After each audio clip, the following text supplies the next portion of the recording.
Problem 29 says, in the xy plane, what is the radius of the circle described by the equation x squared plus 2x plus y squared equals 0? Well, we know that the basic equation of a circle that's centered at the origin is x squared plus y squared equals r squared.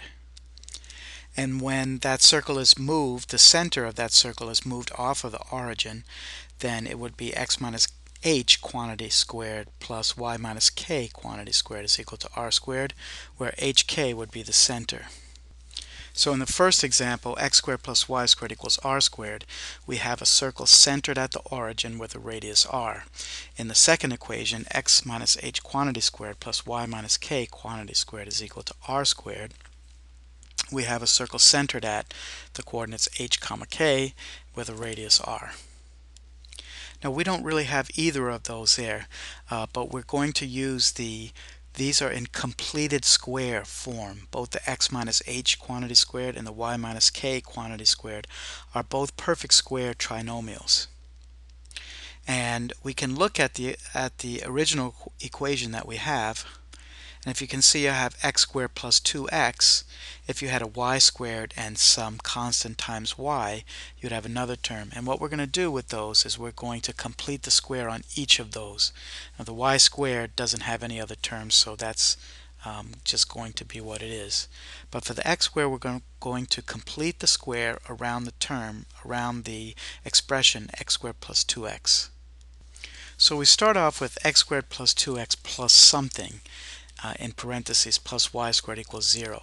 And the way that we complete the square is to take half of that middle number and then square it. So half of 2 is 1, and 1 squared would be 1. Now since we added a 1 to the left side, we have to add a 1 to the right side also. And that can be done in different ways, but this is normally the way that I will do it. And if I'm looking to write that x squared plus 2x plus 1 in perfect square form, again, I'm just going to take half of that 2x, and since the 2x is positive, half of 2 is 1, and I write x plus 1 quantity squared, which you can multiply out and see that that's x squared plus 2x plus 1. And if I write the y term in a similar fashion, basically I can see I'm just about there. If I wanted to make it even more clear to me what the center was, and not that I even need it in this case, then remember my form is x minus h squared. So that tells me that h is equal to -1, so it's x minus -1 quantity squared plus y minus 0 quantity squared is equal to 1.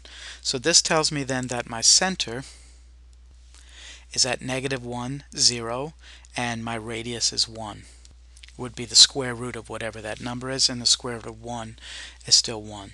So the answer to the question is the radius is a 1, and that completes problem number 29.